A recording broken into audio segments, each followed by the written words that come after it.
Hey everyone, so today I just wanted to talk about this vehicle I have here. So, as I'm going through it, I will pass the camera over to my trusty sidekick, my daughter. There we go. So you're just gonna... Okay. So, what vehicle is this? Is it a Tamiya Grasshopper? Maybe. Is it a Hornet? Maybe. Or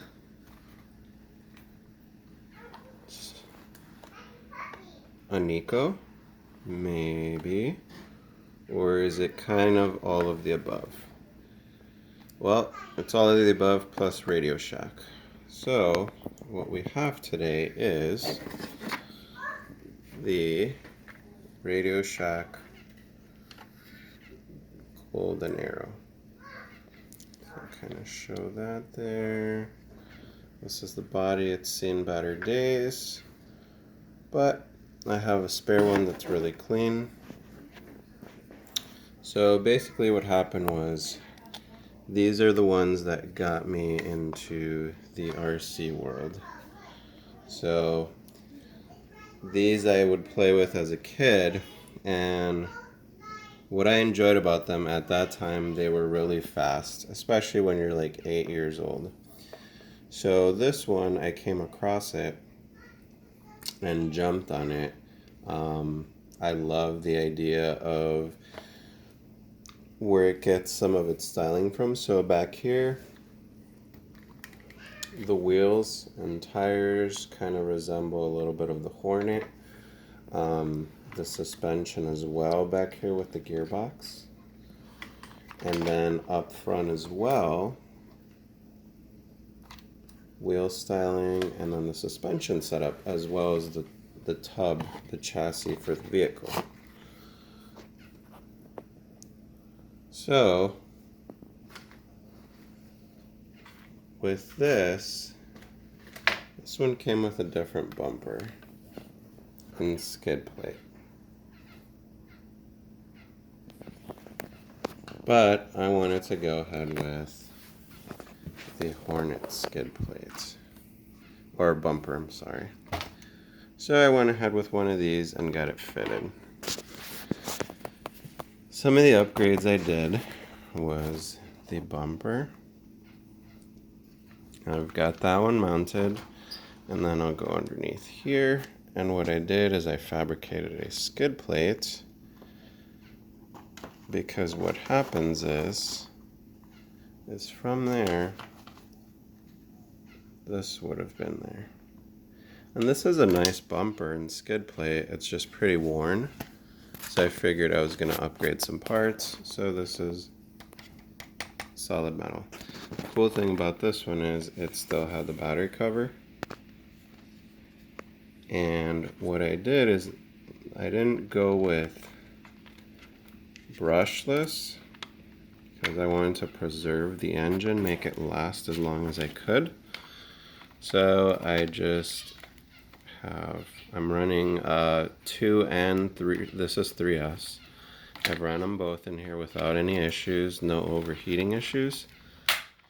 And basically what I did is I undid the screws here, and then these, the securing pin here, undid this, and that I was able to take out the rear end and open up the gearbox. So what I did is I took this apart, cleaned out the gears inside. I went ahead and just re-greased them. And what I have here is I went ahead, if you can see from there, I installed a Tamiya 540 Sport Tune. And that's a 23 turn, I believe. And then I put it all back together. The rear springs,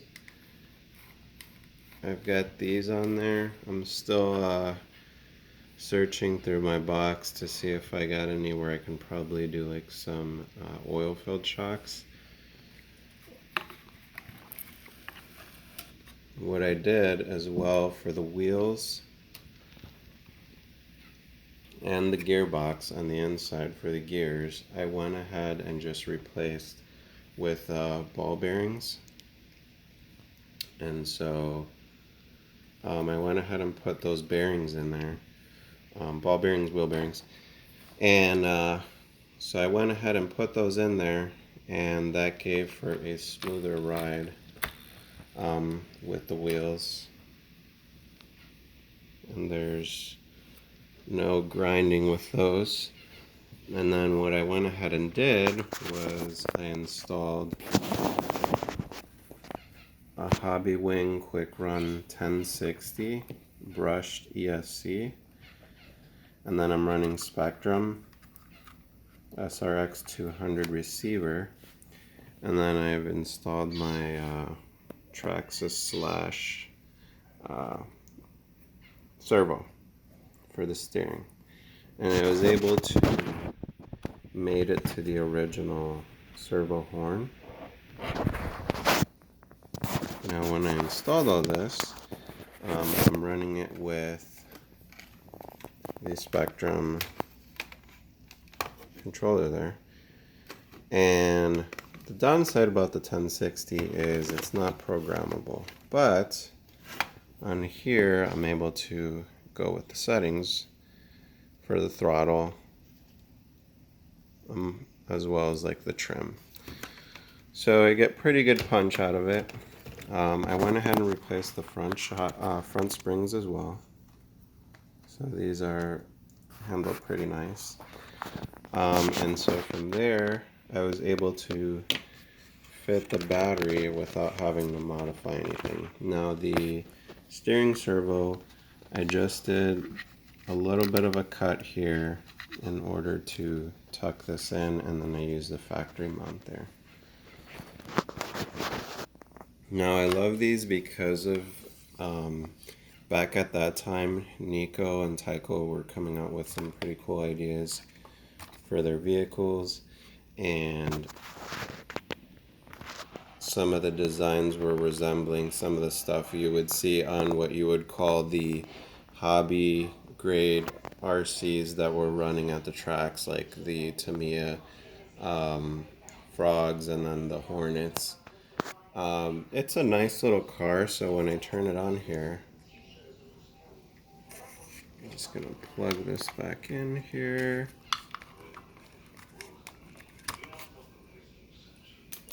So I'm going to plug the ESC back in here.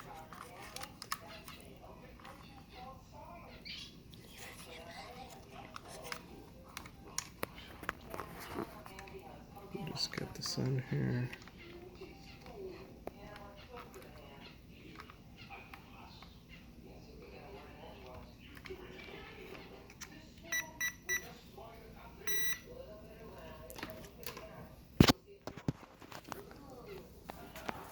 And so with the 3S, we'll get some pretty good.